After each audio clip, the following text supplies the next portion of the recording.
Good morning, everyone, and welcome to the Kentucky Harm Reduction and Recovery Community of Practice. I am Amanda Fallon Bennett. I'm an associate professor at the UK College of Nursing and a co-founder of Voices of Hope. And I'm always excited to be here with you for these webinars to learn more from all of you. And so today, I am pleased to introduce to you all Brook West, who is the training coordinator for Voices of Hope. She facilitates training for recovery coaches, and she has developed several new trainings, including the Recovery Coach Foundation, as well as this presentation she's giving today, which is on such an important topic: self-care, boundaries, and empowerment for peer support specialists. And so I'm very happy to turn it over to you, Brooke. Thank you, Amanda. I'm Brook West. I'm the training coordinator for Voices of Hope. Welcome everybody to the webinar. Let me get my screens all lined up for this presentation about self-care, boundaries, and empowerment for peer support specialists. Getting closer. There we go. Just a few more clicks and I'll have all my ducks lined up. Yeah, so this is intended for peer support specialists. Peer support specialists being people with lived experience who are trained to support other people with, oh, am I sharing my screen right? Yes. Yeah, okay, thank you. I didn't have the green box. Peer support specialists are people with lived experience who are trained to support others with either mental health concerns or substance use disorder. And so this is a conversation intended for you all. And two quick housekeeping things before I get too far down the road. There will be two surveys at the end of this presentation. One is for KIPRIC, which will be on the last slide of the presentation. And the other one will be a link in the chat for your continuing education certificate if you would like CE hours for this presentation. So keep in mind there will be two different evaluations, one for KIPRIC, which leads us into our funding statement here. This is our funding statement. This work is supported by the CDC's Overdose to Action Grant through a partnership between Voices of Hope and the Kentucky Injury Prevention and Research Center, which is KIPRIC. So they'll appreciate you filling out the surveys at the end. Our learning objectives today are to describe self-care as harm reduction, create at least one self-care practice for yourself, describe what your role is and is not as a peer support specialist, explain one example of setting a boundary as a peer support specialist, and to describe self-advocacy. And so there were some opportunities to participate today. I really want your feedback and to hear from you and hear about your self-care practice. So the chat function should be open. And so when we get to those moments, I'll be asking for everyone to contribute to the chat. All right, so what is self-care? For fun, last night I searched on TikTok self-care and just to see what would pop up. And everyone's, considering everyone's algorithm is, a little different. I don't know what would come up on your algorithm, but for me, when I searched self-care, it was all face stuff, skincare products like masks and creams.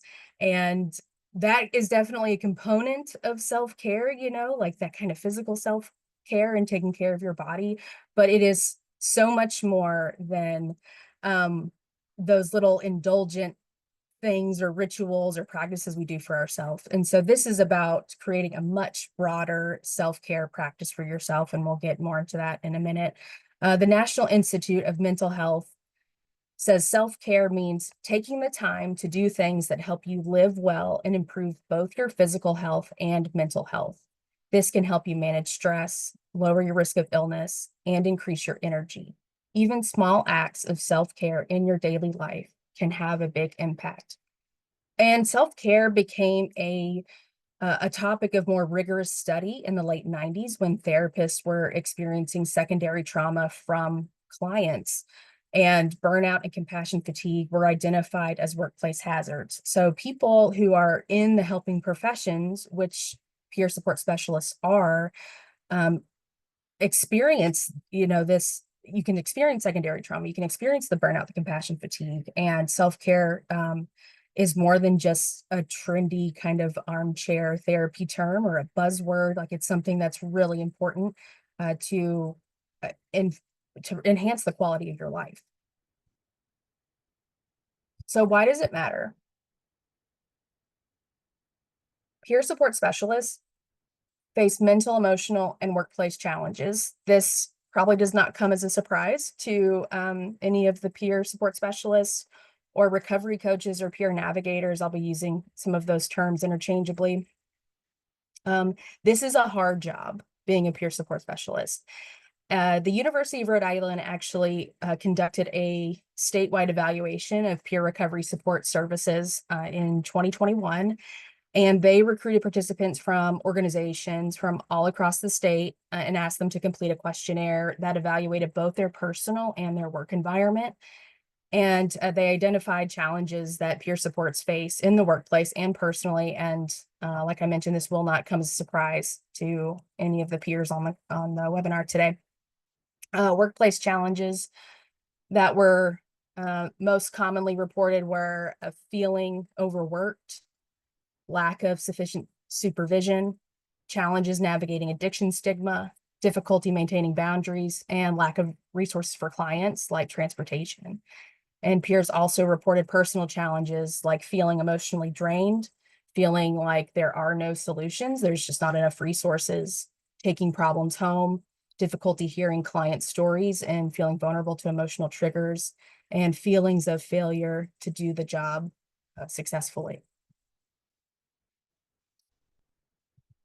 It's important before I go any further to tell you this story about John. John, it was a peer support specialist. He was really, really excited when he got the job, really grateful for a second chance at employment. And like a lot of new peer supports that I've seen in training, just really eager to prove himself, really helpful, great attitude. And during training, he was really engaged, approachable, kind to everybody. And after the 6 weeks of training, John was started working at a surrender services program, and he was doing an amazing job. And the staff there were just thrilled about him. He was really positive. He was really reliable, and he made a lot of meaningful connections with his participants there. And then one day, 3 months later, just out of the blue, someone noticed John's mugshot on the local jail register. And John had experienced a return to use and some other consequences around that. And just everyone was so surprised to see that. And so John came to return his work laptop and his work cell phone to me. And we had a really good rapport, and I felt like I could ask him, and I did, in a compassionate, non-judgmental way, just like, John, what happened?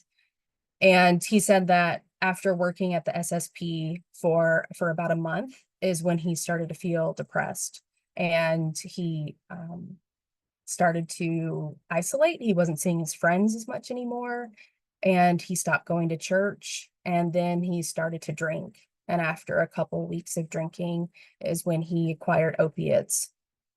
And John said that he was just kind of waiting for his friends to notice that he was struggling, but that no one checked on him. And that made him feel even more depressed.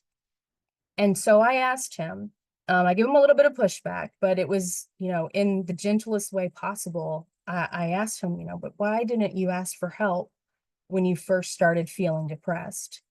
And he said, I thought I had to be the strong one. He said that I thought that my job as a peer support specialist meant that I'm not supposed to struggle. I'm supposed to be strong all the time, and I'm supposed to have all the answers. And unfortunately, this is a true story. and I did change the name. His name's not John. And this is not the only time that I have seen this story play out.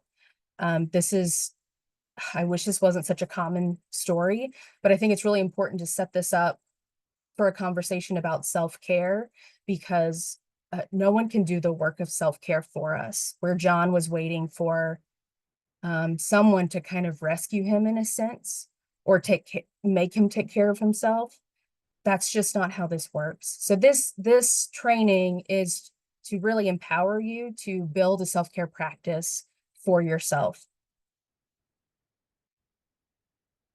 And so self-care requires self-reflection. It's just an essential part of developing a practice. And so I want you to ask yourself, what does it feel like when I'm not taking care of myself? And if you would please put some answers in the chat. What does it feel like when you're not taking care of yourself?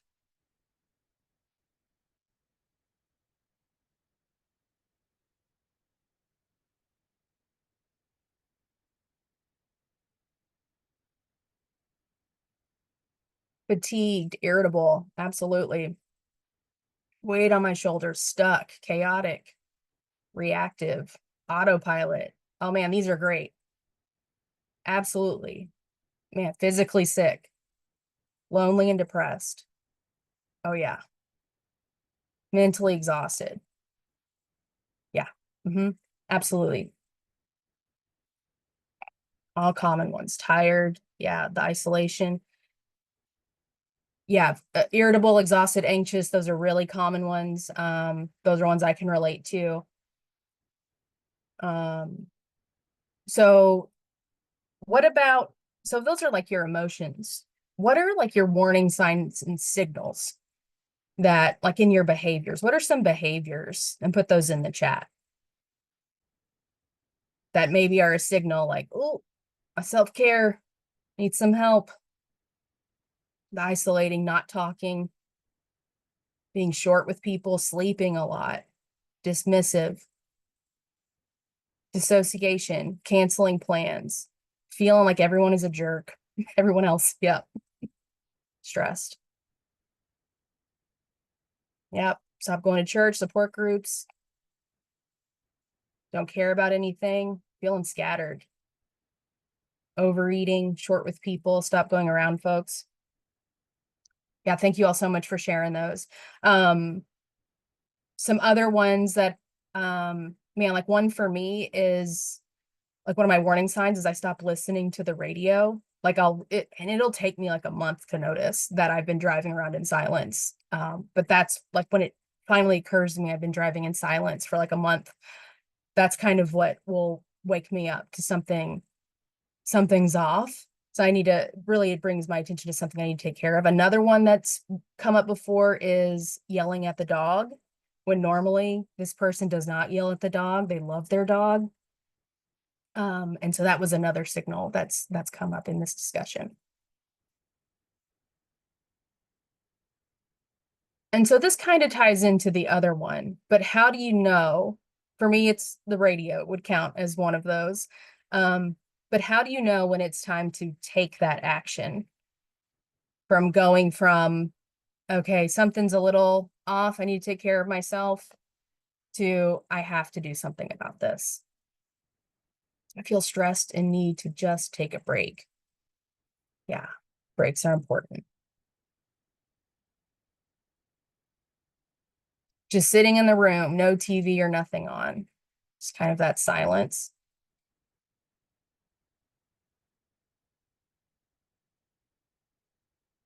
And driving home in silence, singing my song.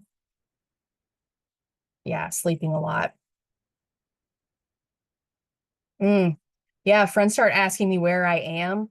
That's another one that's come up before is sometimes I don't know that I need to take care of myself until someone points it out to me, which can be really hard because we're responsible for ourselves and we have to do this work for ourselves.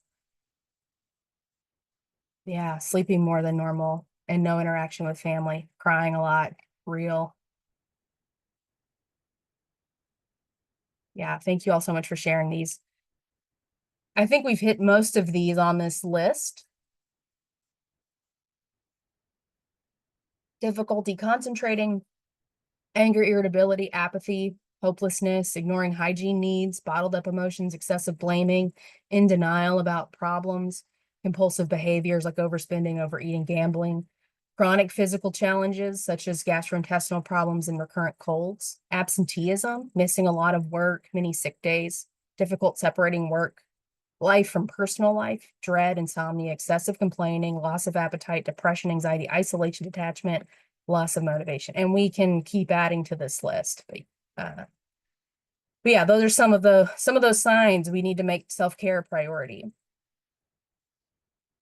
And it's important to note when to seek professional help. The National Institute of Mental Health states to seek professional help if you're experiencing severe or distressing symptoms that have lasted 2 weeks or more, such as difficulty sleeping, changes in appetite, or unplanned weight changes, difficulty getting out of bed in the morning because of mood, difficulty concentrating, loss of interest in things you usually find enjoyable, inability to complete usual tasks and activities, feelings of irritability, frustrations, or restlessness.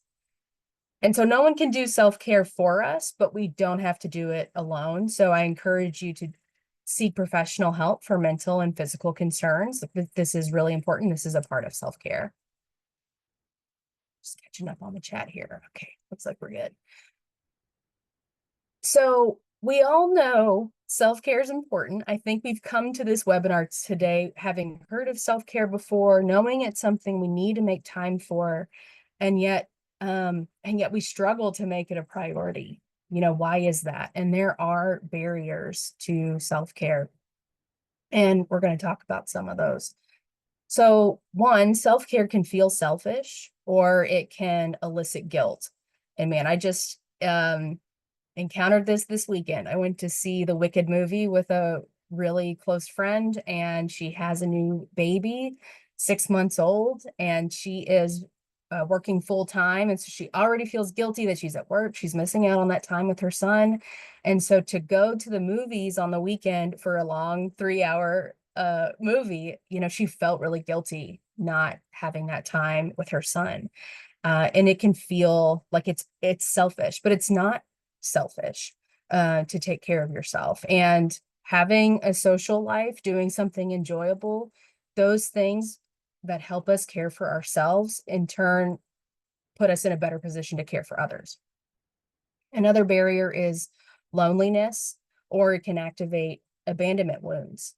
So if working a really intentional self-care practice is something new to you, making any kind of change can kind of feel lonely, or like it kind of separates you from your normal routine or from your friend group, or especially if your support group doesn't have, similar goals. Like, for example, if you want to quit vaping, but all your friends vape, and everyone's vaping and you're wanting to stop, and you can just feel that loneliness of being the only one who's not doing something, or just feel that separation. And so we avoid doing things that make us feel that way. Another one could be fear of judgment, which ties back into, John's story. They might think that I'm weak if I ask for help, or fear that the job will be in jeopardy if we take time for ourselves. Another common one, I can't miss. If I miss any work, then, I might get fired or something. There might be a negative consequence. Another one is negative self-talk or shame. We can really be our own worst enemy. And I think for me, I can be dismissive in my own head. When something comes up, internally for me, and I think it's something I need to work on, I can tell myself something mean, like I should just shut up and be grateful, and just kind of push it aside, instead of taking that information that my body's trying to signal to me, my mind, my body's trying to tell me I need to care for myself. But instead I'm dismissing it, or I'll say things like, just get over it, or it's not that bad. And that kind of negative self-talk is another barrier. And then another one is anxiety about the future, or future tripping, or having a scarcity mindset. Like, I can't take time off for me, because what if I get sick? What if my kids get sick? I have to save all my time off. I have to, I have to protect that time off for something in the future that may or may not happen. It's another barrier.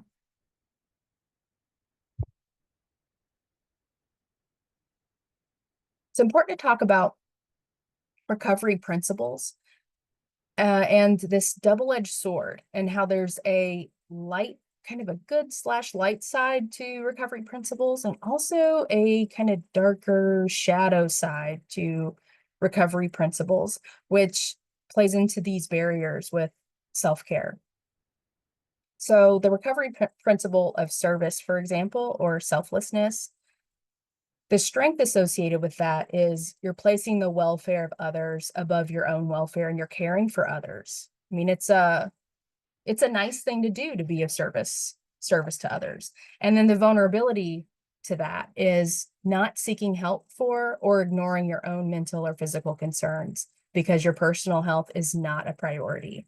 So you are prioritizing everyone else's stuff, over your own stuff. Then there's the recovery principle of responsibility. And the strength there is you have this commitment to supporting and helping participants sustain recovery. You feel, responsible. You want to show up, be your best self. That's great. The vulnerability there is guilt and complicated grief after a perceived failure, or taking the participants' actions personally. So, being loyal and committed to helping that person is great, but not if we also then get on the roller coaster with them and feel responsible for whatever the outcome is. Then there's the principle of humility. And the strength in humility is this toughness and an ability to endure hardships without complaint. And the shadow side is you're not aware of, or you're not acknowledging significant problems. You're silently suffering, and you're not advocating for your own needs. And there's the principle of integrity. The strength there is following an internal moral compass to choose right over wrong. And you're also vulnerable to feeling frustrated and betrayed when others fail to express the same level of integrity. And the last one is willingness. And the strength there is having an open-minded attitude to action and change, and you're motivated to become the best version of yourself. And the vulnerability there is overexertion and exhaustion, feeling guilty when experiencing low energy, feeling ashamed when outcomes don't match expectation, and frustration when others are not as eager to change. So those are some of the barriers that get in the way of this self-care practice that we want to build for ourselves. And it's important to think of it as a practice, not just those one-time events where we get our nails done and that's our self-care, or, I'm just going to play video games all weekend and that's all our self-care is. We want to kind of zoom out a little bit and have a more holistic approach to how we care for ourselves. So we experience life in different spheres. We have home lives and work lives and social lives, and stress and challenges arise across all these domains. And so the self-care practice needs to address all of these areas: physical, emotional, mental, spiritual, social, and professional domains. So first we'll talk about physical self-care. And this is really the foundation of self-care. And it involves tending to the needs of the physical body in order to support optimal functioning. And so these are things like healthy eating and nutrition, exercise, sleep, maintenance healthcare, like making sure you're getting to those annual appointments, those kinds of things, and hygiene. Emotional self-care includes practices that help us address negative emotional experiences, as well as those that are intended to create or enhance positive experiences. So things like developing healthy coping skills. And I think one way to identify, what are my coping skills? Think of this is where the self-reflection comes back. When I have a difficult emotion, what do I reach for first? What's my go-to practice there? Am I in trying to distract myself or avoid it? Do I face it head on? What do I, and these are questions you can only answer for yourself. It's also important in emotional self-care to set limits and maintain boundaries. And boundaries are going to come up a few times, and we'll discuss those in a minute. Make time for yourself, do intentional activity. Basically, if there's something that you love doing, given that it's, healthy and and a non-toxic activity, doing that intentionally, doing more of it. Talk to a safe person and use the same tools you offer to your participants, which always is, the big hoot with talking about self-care to people in helping professions is that basically take your own advice, take the advice you give your participants, do the things that you're encouraging other people to do. Mental self-care includes things like self-reflection and self-awareness, professional care, like going to therapy, taking time off, intentional screen breaks, self-expression, like art or journaling, following curiosity and daydreaming, solving puzzles and playing games. And the next domain is spiritual self-care. And this spiritual self-care, it's kind of like how we view ourselves in the context of the broader world and like our purpose and meaning of life kind of stuff. And it does not need to be religious. It can be whatever practice feels right to you, whatever gives you this sense of connection or belonging or sense of meaning. And so those are things that could be things like spending time in nature, meditation, prayer, creating rituals, solitude or fellowship, volunteering or helping others, and reflecting on meaning and purpose. Then there's social self-care, also can be considered like relational self-care, but basically the efforts we make to maintain and enhance our connections to other people. So making time for healthy relationships, self-care / recovery groups, or, programs, fellowship, healthy venting or sharing with a safe person, which is different from like gossiping at work. So think about that. Think about healthy venting versus gossiping, recreational activities, and again, boundaries comes up. And then professional self-care includes things like time management, task prioritization, regular workday breaks, vacations, workplace boundaries, and self-advocacy. And we'll talk more about self-advocacy in a minute. So in creating this training, I felt inspired to develop a self-care practice for myself. And I've used my life as the example here. And this was really good for me to think about all the domains and not just what I'm doing on a daily basis in these domains, but what are some of the things I do weekly, monthly, quarterly, and annually to have a practice, a self-care practice that cares for me and supports me throughout the year. Some people have asked, like, how is, paying bills how's that physical self-care? Well, paying bills, is how I have shelter and running water, which is really important for hygiene. So I put that under monthly. And some of these things repeat. The, recovery meetings for me, check spiritual and social boxes. Having a big vacation is really good for me socially and professionally.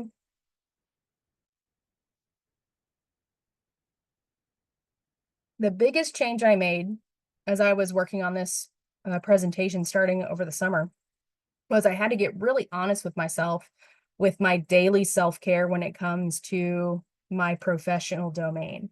I do not take breaks away from my desk. This was something that came up in just my 60-day review, that I was not taking breaks away from my desk. And so for over a year and a half, I knew it was a problem and knew something that I needed to address, and I had the power to address it, but I just wasn't. And so, how dare I give a training on something that I would not be willing to do myself? So, in the spirit of, I'm not telling you guys anything that I wouldn't do for myself. I don't know if I said that right, but taking a break away from my desk has been the biggest change I've made while looking at my self-care practice. And it's included going for a walk every day, weather permitting, and dressing for the weather, even if the weather's not very permitting. But man, that's been a game changer. It has been good for my mental health, good for my professional health. Taking walks has been great. And I'm really grateful that I get to work in an area that is walkable. I also want to give a shout out to open mic night. And just so you all know, this is not me on the microphone on these open mic nights. I just attend. I attend free events around town. And that's been a really great thing that I've added just to my routine. And I try to do that on a monthly basis. So here's another moment for reflection. Consider your self-care practice. So let's first answer, what are you already doing well? So if you could please in the chat, share some of the things that you do that you think you're already doing well for your self-care practice.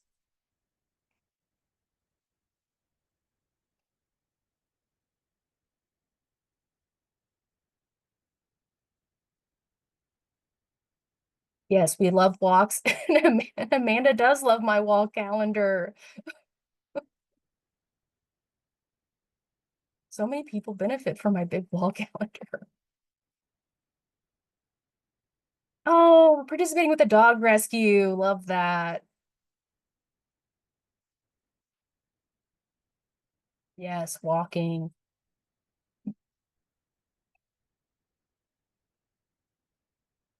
cross stitch, video games, AA, church. Man, oh, Heather's got it going on. Nice. Oh, yeah, Aaron. When are you going to invite me for some disc golf? These are all really great. Yeah, art, man. Art's such an important one. Creating novel adventures with my kids to recharge, listening to books as I drive, watching Jeopardy. Awesome. Journaling, writing, love that. Thank you all. So, what are some things that you think need more attention in your life?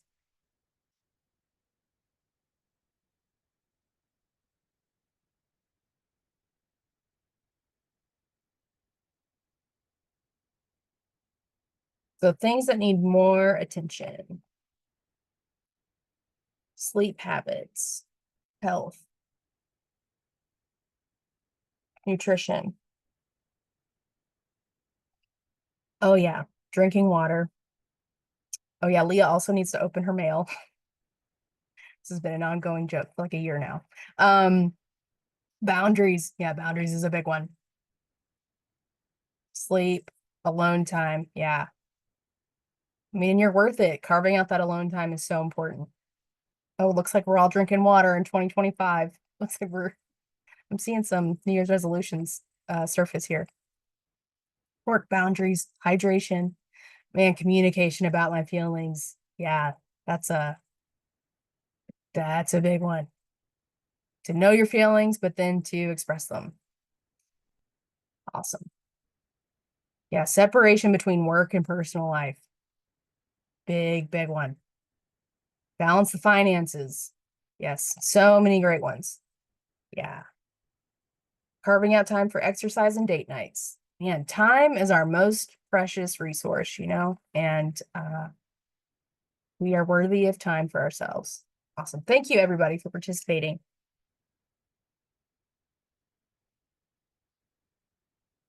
So just a reminder, as if I haven't said it 100 times already, that this work of self-care is an inside job. No one can do the inner work for you. This kind of self-reflection and self-accountability and asking yourself those questions. What are my warning signs and signals? How do I know when I need to do something? Okay, what am I doing well? Where can I improve? Like, those are questions only you can ask yourself and you can answer for yourself. And then ask for help and communicate your needs as needed. People are not mind readers. I mean, as much as sometimes I think that'd make my life easier, and then really would it? But yeah, you've got to be able to communicate your needs, and we'll talk more about that in a minute. And I think it's important to recognize patterns. For example, if you know that every winter you are hit with depression, it's like, okay, how can I anticipate a difficult season by adjusting my self-care practice? I don't know what the answer is to that, but these are the questions to ask yourself. And another one that I know from my lived experience is thinking a new job or moving to a new city will just solve my problems, will fix it. And it never has. I've done the research, and I can tell you that I follow me wherever I go. And but I really need to look at myself, and how do I respond to the discomfort that I feel and difficult emotions or difficult situations, because running from them has not worked. And this is the kind of this self-care work and acknowledgement. It's my responsibility. And then this is for supervisors and employers who might be with us today. Some things to consider in terms of self-care and the workplace. Um, Reflect on what is your management style. Fear-based management can deter employees from expressing needs, from expressing their needs or taking time away from work. And so things that are kind of like behaviors of fear-based management are things like micromanaging or having like a superiority, I'm better than you attitude, not being transparent with information, that's relevant.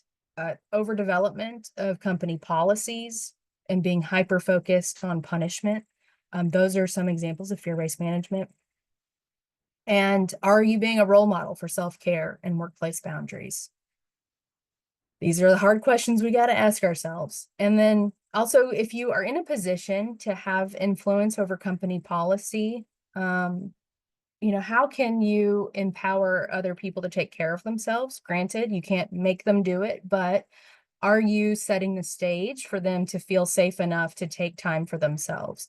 And so at Voice of Hope, we have self-care days. We have 4 paid self-care days, no questions asked. And when someone requests a self-care day, the response is empathy. If your policy is, you have to show proof that you went to a funeral, that's an example of something that's fear-based and people not feeling safe like they're safe to take care of themselves. Voice of Hope also has a last chance agreement, and that's a 30 days of unpaid leave for employees who experience return to use with an opportunity to return to work if they're in remission. And these are all handled on case-by-case basis, but this is one of our policies. And so think about, what can your organization implement or your management style include to encourage self-care practices? And self-care is a form of harm reduction.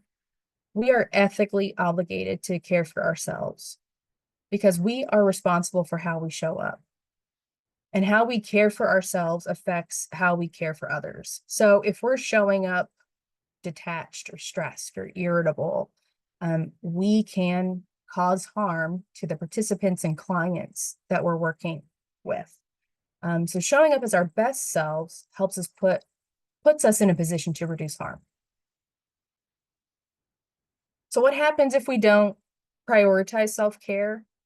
Let's go back to John's story from earlier in the discussion, and who was impacted by his lack of self-care. Well, first of all, John was impacted. His personal relationships, they all felt it. The participants at the Syringe Services Program, the staff at the SSP, the reputation of the employer, community perception of the recovery community. This is how far the ripple effect can go when you're not caring for yourself. And so I want you to really think about, though, the point of view of the participant or the client who you're working with. They are vulnerable. They're looking to you for help. They have come for a service. So if you're irritable, stressed, or inconsistent, that's how you can harm that person specifically. And it reduces the quality of the services. So self-care is harm reduction, and showing up as the best version of yourself improves the quality of services, helps promote reliability and trust.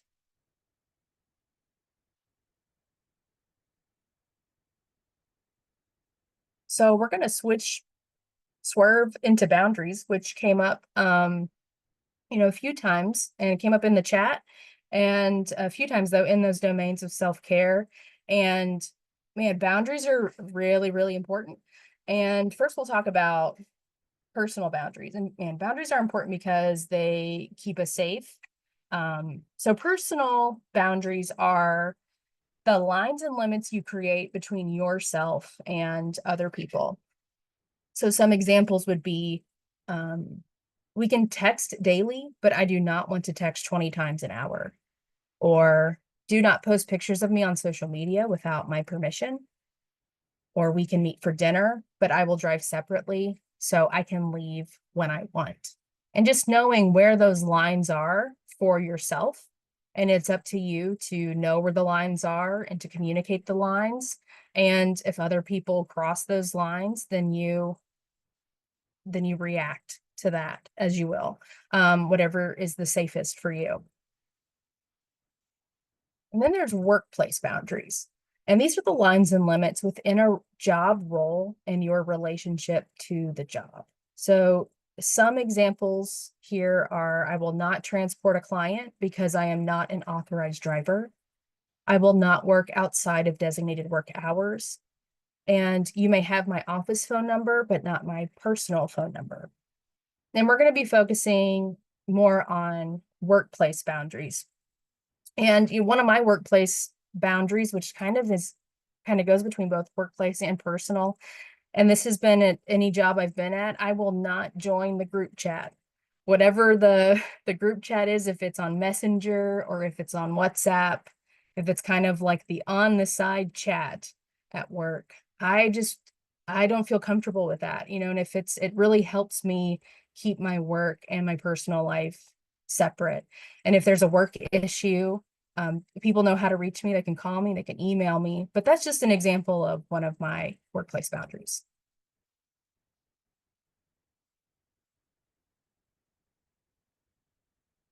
So workplace boundaries for peer support specialists are really unclear and confusing. And this can be just really, really challenging because so many peer support specialist roles vary across settings, across states, across the country. And there was a research group in 2016, they did a systematic review of peer delivery recovery support services for addiction across the United States. And these are some of the things that they found. There was significant inconsistency in the definitions of peer workers and recovery coaches among the studies. Most lacked a clear description of their roles and responsibilities in the interventions. And without a clear definition of the nature and role of peer involvement, comparison across studies is difficult and generalizability of findings nearly impossible. Arguably, the inconsistency of the definitions of roles and responsibilities of peer workers is a byproduct of the lack of a national credentialing body and the proliferation of a wide range of training and certification programs across the United States. Yeah, so summarizing that, like as a peer support specialist, it's really confusing because there's not one definition for peer support, one job description that goes nationwide, or and it varies from state to state, organization to organization. Voices of Hope, we use the term recovery coach. And so this makes it really confusing to know where your workplace boundaries are. So if you're listening to this webinar now and you're thinking, man, what are my workplace boundaries? I don't know. Where do I go from here? You've got to know your resources, and this will help you navigate the confusion and just try to do things to help you understand your role better. And so one thing to know is your job description.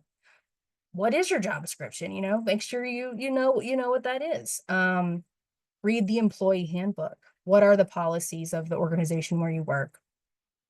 And what are the standard operating procedures? Like, know what those documents are. Your workplace has those documents. You can request them, but get familiar with what's expected of you. Know the chain of command, know who you report to, what's the expectation for communication and expectations for documentation. Know legal compliance, HIPAA, 42 CFR Part 2, mandatory reporting. Know procedures around confidentiality and required documents. And if you don't know, ask for help. Do not guess with this stuff.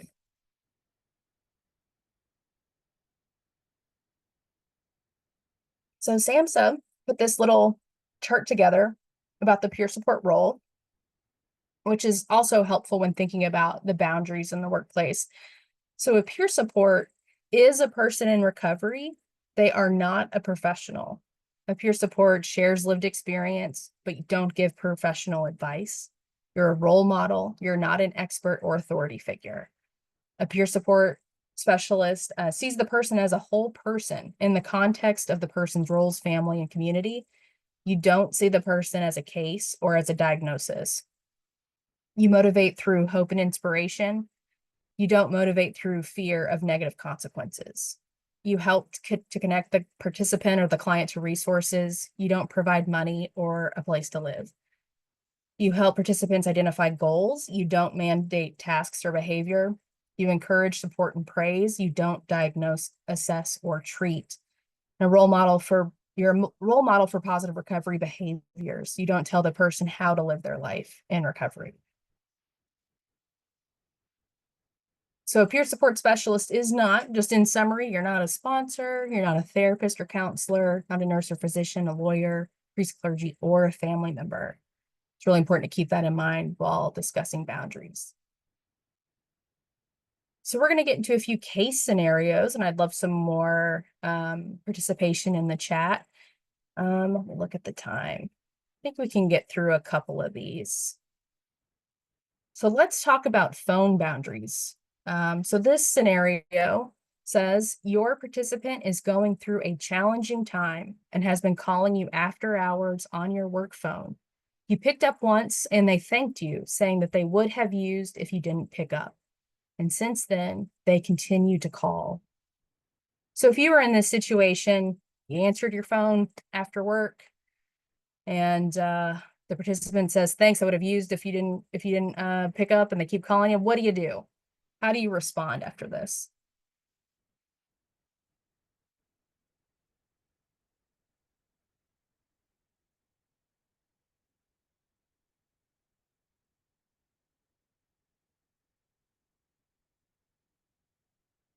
Anybody want to tell on themselves? What would you do? Set boundaries?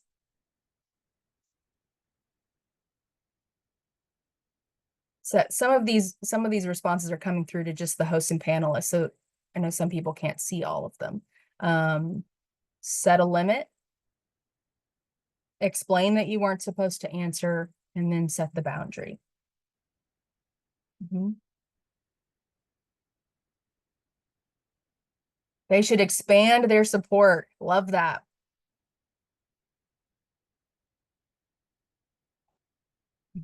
Find a sponsor. I'm glad they're safe. Discuss a plan with them of people that they could call outside of hours. Yes, absolutely. Let them know we are glad to be there. We can help them find support numbers. Yes, this is all wonderful. Crisis hotline. Absolutely. Help them identify their supports. Great.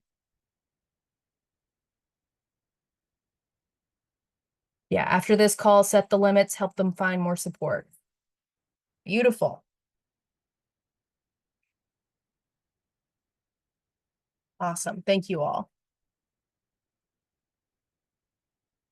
So you guys have really touched on how to handle this situation. So first things first, going that extra mile and feeling like you got to help people all the time, that's how you blur that line between personal life and your professional life. And it's harmful to you and also harmful to the participant.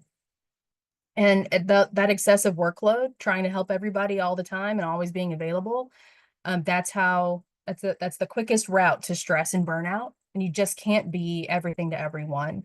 And this is the opportunity to link the participant to other resources and to strengthen their support network and build recovery capital. Whether that's a sponsor or meetings or friends that they have, give them crisis line information. And drawing that line, having a discussion about the boundary, you're a peer support specialist, you're not a family member, and they might need help to understand your role and explain what you're there to do and how you're there to help and your hours, like when you're available. And know that your job does have designated work hours. I mean, unless you're, I don't know if you're in an on-call situation but in general, you have a schedule and work hours, and you're not expected to use a personal phone or to take after-hour calls for that. Let me see.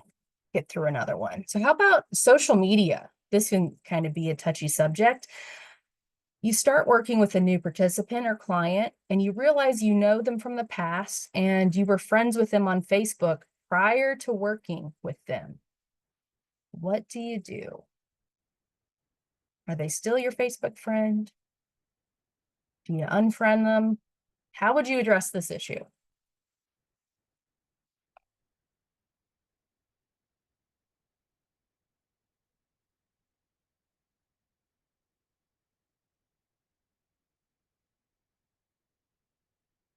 Change your settings, change recovery coaches, unfriend, but explain why gently.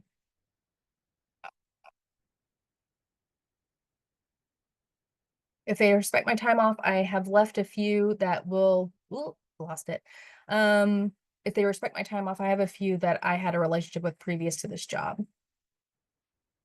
Explain that there will be a boundary issue if not handled with care.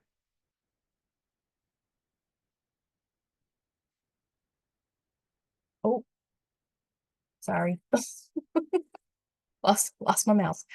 Keep them as a friend, but limit what I share, keeping in mind that some clients may see what I post. Absolutely. Yeah. So, connecting with clients on social media is controversial. And so some agencies do have a specific policy, where, you cannot be friends with clients at all, so you can always defer to that policy. At Voices of Hope, to the best of my knowledge, as of today, we do not have a specific social media policy. And so there's some things to consider if that's the case. What is your prior relationship? And what are the risks and benefits of connecting or disconnecting on social media with them? Are there potential safety risks prior to interacting with any client on social media? And so that goes into the piece, about people being able to see things about you. People can, know things about your personal life. Do you want them to have that access? Do you want them to be able to see pictures of your children, to know when you're on vacation? These are things to consider when setting a social media boundary. And so you could set your account to private, give limited viewing access, change the settings like it was said in the chat. You could hide your friends list. And that can just be a good standard practice across the board. And then some agencies have work-related Facebook accounts because maybe you have a client who says that's the only way that they'll communicate. So is it possible that they could communicate through the work-related account? Or consider setting one standard boundary, even if it's not company policy, you could just have that personal boundary. Like, I'm not friends with any of my participants on social media. And it can avoid any kind of confusion, that the peer support's playing favorites. If you're like, well, I'm friends with a few, but of my participants, but not all of them, that can make people feel a certain type of way. Let me double check the chat. Explain the boundaries. Stuff shouldn't be on social media, period. Yeah, so sharing personal stuff is very risky on social media. Okay, in the interest of time, we're going to skip ahead to scenario 5, the supervisor boundary. So you have been working at a Suboxone clinic for 2 weeks when the urine collector technician quits on the spot. Your supervisor asks you to help and collect samples until they can hire a new technician. 3 months later, they are not hiring for a replacement technician, and your supervisor says, I don't know what I would do without you. Oof. Has anybody been there? What do you do in this situation?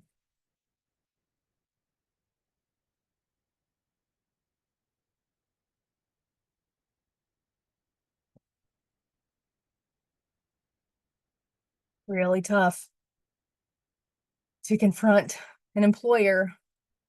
I am sorry, but that is not in my job description, and I have not received proper training. Yes, beautiful. I would not have agreed to do it to begin with.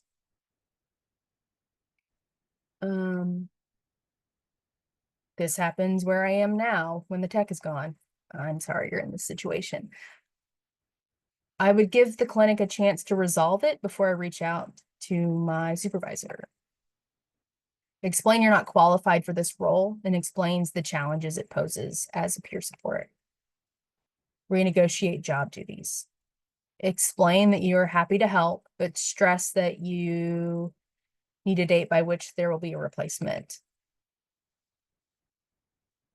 Yeah, I think I love the thought of, I wouldn't have agreed to it in the first place. But what I have seen working in the recovery field is, and even myself, I was so desperate for that second chance and to prove myself. I was ready to say yes to any task. No job was too small. So I can really feel for the person in this scenario where you've got a new job and you're just wanting to prove yourself and you want to be helpful and a team player, and you say yes to something that maybe you didn't really want to do in the first place, and now you're stuck here. Yeah, discuss the boundary. Yeah. So I feel for that. And then a lot of responses say explain and discuss, which means having a conversation with your supervisor, which can be really tricky and challenging. And so when those workplace boundaries are crossed, you'd want to have this conversation. And you want to follow up with an email that summarizes the conversation and include important details. And this creates proof of the conversation. This is just good practice. We talk about it in our data training that if it's not documented, it didn't happen. So having that email that summarizes your concerns, really valuable here. And what if you feel unsafe with your supervisor? What if you just feel like you can't have that conversation with them? Does your organization have a human resources representative? Do they have a whistleblower policy? Is there something in place that will allow you to have this conversation and give you a platform to voice major concerns? And so talking to your supervisor gets into this discussion about self-advocacy. So self-advocacy means like speaking up for yourself. And so how do you speak up for yourself?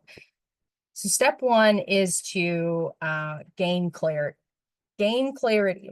You want to get really specific about the problem or the concern that you have. Clarity is critical. So you've identified a problem in the workplace or a difficult emotion within yourself, and you just have this feeling, but then you want to be able to name it specifically and put it into words. And being as specific as possible is really helpful here. So saying the vibes are off at work is not very specific. Instead, you could say, I don't know how to remove myself from office gossip. Or instead of saying, well, I don't want to do that, you can say, this task is outside of my job description. So the clarity and the specificity is really important. And getting to that clarity means knowing your values, your goals, your needs, your role, your job description. Because if you are unclear, you won't be able to then communicate this clearly.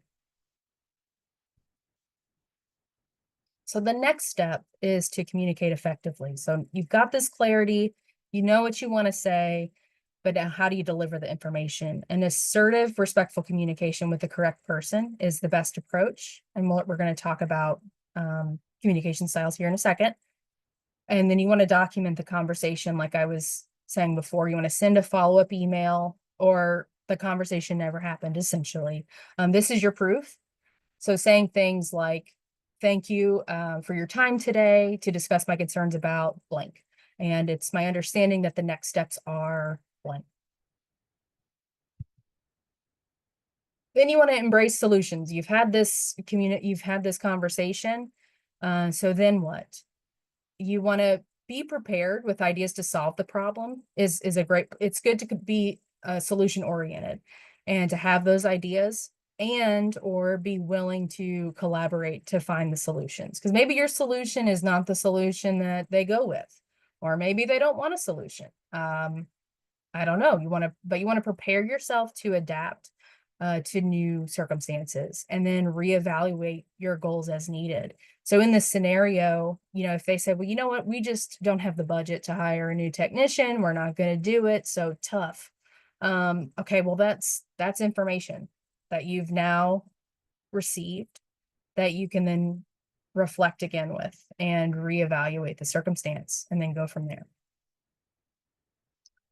Just gonna check the chat real quick. Okay, perfect. So I mentioned the assertive communication style. Let's walk through different communication styles. I know there's a lot happening on this slide right here, but bear with me. And so let's first talk about passive communication. The goal is that column at the end, assertive. These first three, passive and passive aggressive and aggressive, we want to avoid those. But passive communication is someone who agrees to anything, says, I'm okay with whatever you want to do. Whatever you say is fine, whatever you want. That's the passive style. And the goal there is the other person's needs are the priority. And it can come across as respectful and appropriate.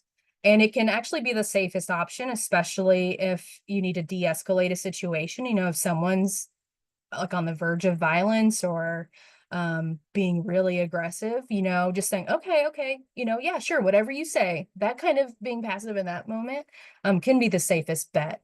But in just day-to-day work conversations, work scenarios, always being passive, uh, it's dishonest, it's indirect. You're not actually talking about what you think and feel, and that leads to misunderstanding and built up anger. So that's the passive approach. And then there's passive aggressive, and these are things like giving the silent treatment, sarcasm, spreading rumors, sabotaging another person's efforts. Basically, you're passive on the surface. You're agreeable on the face of the situation or in the conversation. You promise to go along with whatever the scenario is. But then on the back end is when you're aggressive, or underneath that passive front is the aggression. And there are no positive characteristics to being passive aggressive. And I was really proud of myself that I thought to put an upside down smiley face in the green box, which in itself is passive aggressive.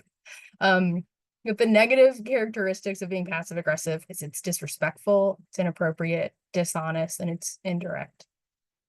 And there's just this limited consideration for the needs of basically everyone involved, and it can come across as really manipulative. It can be manipulative and come across as manipulative. And then there's aggressive. And being aggressive in your communication, saying things like, well, this is what we're going to do, and get over it. You win points for being direct, and it's honest. You're being honest about your own needs. However, it's disrespectful and inappropriate and ignores the rights and ideas of others. And it hurts people's feelings, so it alienates people. So we want to get to this goal of assertive communication, where you're making direct statements like I feel and I need. You have relaxed body language and gestures, you make eye contact, and you have that clarity for whatever it is you need or what your goal is, and you're stating it directly. It's honest, direct, respectful, appropriate, and it may not be effective when someone's threatening your safety. So back to that de-escalation scenario, being passive in that situation is the safest bet. And kind of the shadow side of assertive communication may be misinterpreted as aggressive, especially for women, for BIPOC folks. If it's a direct statement we have been socialized to think that, like, women are always supposed to be agreeable or passive or smiling, or if that's how we've been socialized, a woman making a direct statement can go against our socialization and be misinterpreted as aggressive. But still, assertive communication is the best approach to having your needs met and to communicating whatever it is that you need to communicate, especially in the workplace. I have a story about this in my own work history. I had a job where I was an hourly employee, but I worked full time, so 40 hours a week. But the job was just really, really demanding and really intense, and I felt like I could never catch up. And so I started coming in just 30 minutes early because I was just constantly trying to get a grip on just all the work that needed to be done. And over time, that also turned into me working 30 minutes late. So I'm an hourly employee, and right there, 30 minutes early, 30 minutes late every day is 5 hours of overtime that I was not claiming on my time card. And as the weeks went by, I expected my supervisor to notice, because my supervisor approved the time card, but my supervisor was in, the same building as me. So, didn't they see that I was working extra? And didn't they see I was working extra, but only claiming 40 hours? So I was guilty of expecting my supervisor to read my mind. And then I started coming in on the weekends and having and doing a little even extra work on the weekends, just trying to get caught up. But it was developing this resentment that no one was noticing, how much I was working. And the way that I addressed that was by being passive aggressive.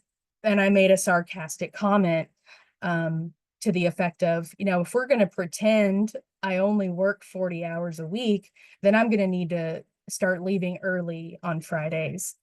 And my supervisor laughed about it and said, "Oh, sure, no problem."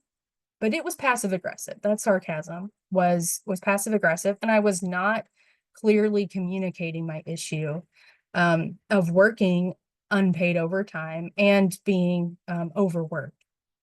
And so finally, after months went on, I finally wrote an email and communicated assertively, and it was polite and direct and respectful, and voiced my concerns about the unpaid overtime and my workload. And as a result of that, things started to change.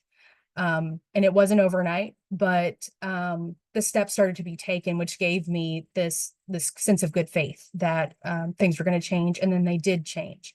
But none of that was possible until I was willing to communicate assertively about what my concern was and what my needs were. And I'm just really grateful that, that supervisor heard me and took action from there.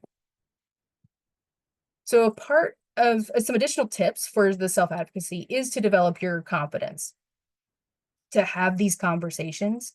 And it is no easy task, and there are no shortcuts. And a part of having that confidence comes from getting to know yourself and doing that self-reflection, knowing your limits, knowing your needs, knowing your boundaries, knowing your triggers, just being aware of what your limits are and what's the best thing, what are the best things you need to do to take care of yourself. And also you want to find your teachers, who can you trust for guidance and for advice. The mentors are out there. If you're ready to learn, I really do believe that the mentor and the teachers will appear when you're ready and you have this willingness to learn from every person and every experience. There's knowledge. Knowledge is out there, and you need to ask for help. Um, Very important part of that.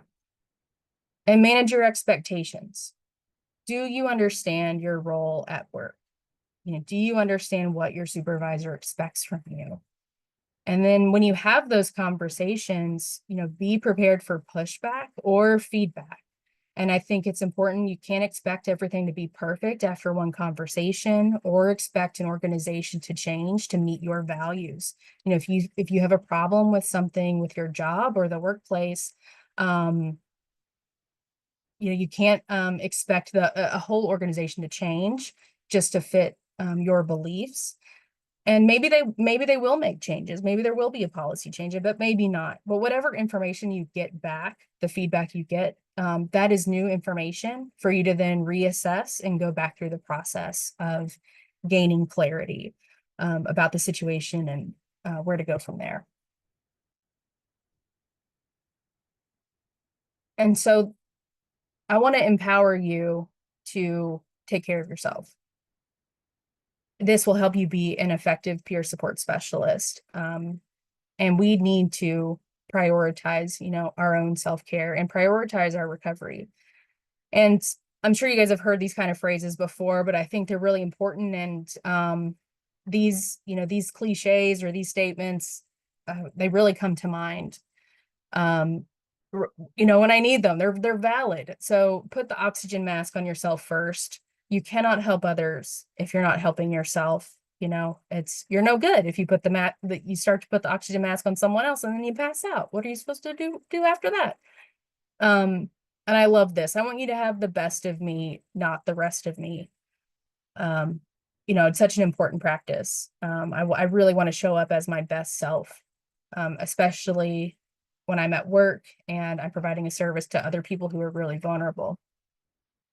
And don't set yourself on fire to keep others warm. You know, running around all the time, trying to help everybody else, trying to be a service to everybody else, trying to do everything for everyone else. You know, you're burning up yourself in the process. You're getting burned out, the compassion fatigue. Um, all of that impacts our ability to like not taking care of ourselves, impacts our ability to care for others.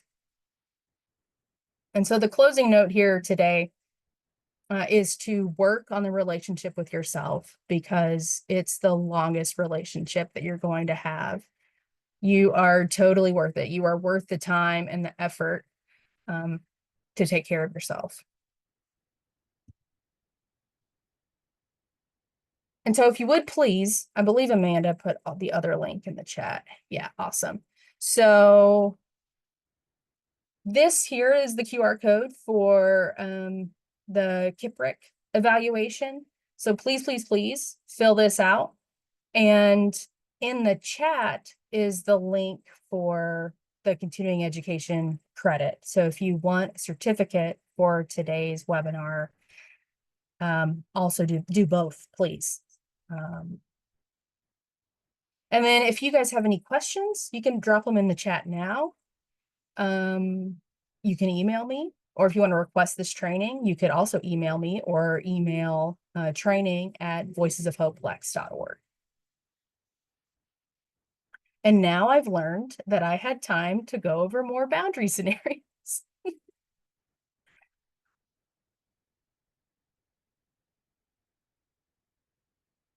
Oh, thanks, Jamie. You're so sweet. Does anybody have any questions?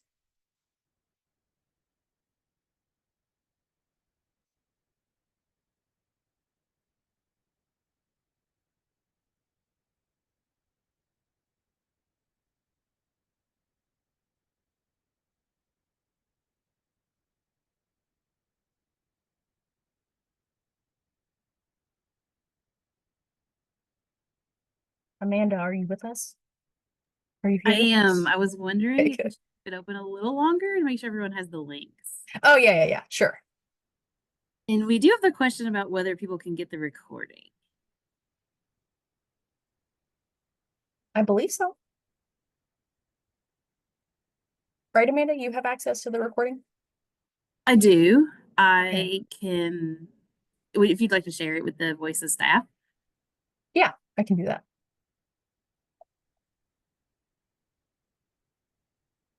Who should somebody contact if they'd like to have this training for their organization? You can email training@voicesofhopelex.org, or you can email me.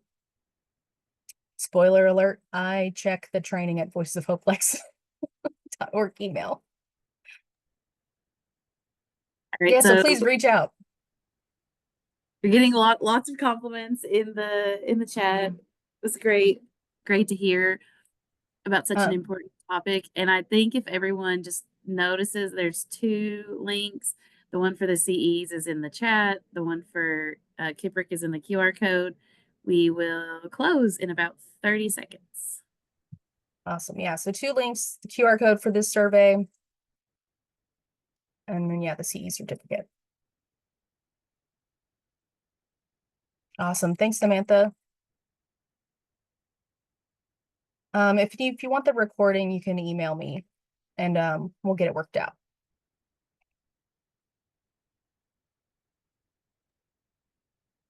So yeah, Well, it's Amanda, great. maybe just give it another minute. Everyone's got my email down. I Yep. know I feel like we're asking a lot to do two surveys. If you've got what you need, you're welcome to head out. And yeah, we can just keep this open in case anyone then is still trying to get the links or the email addresses. Yeah.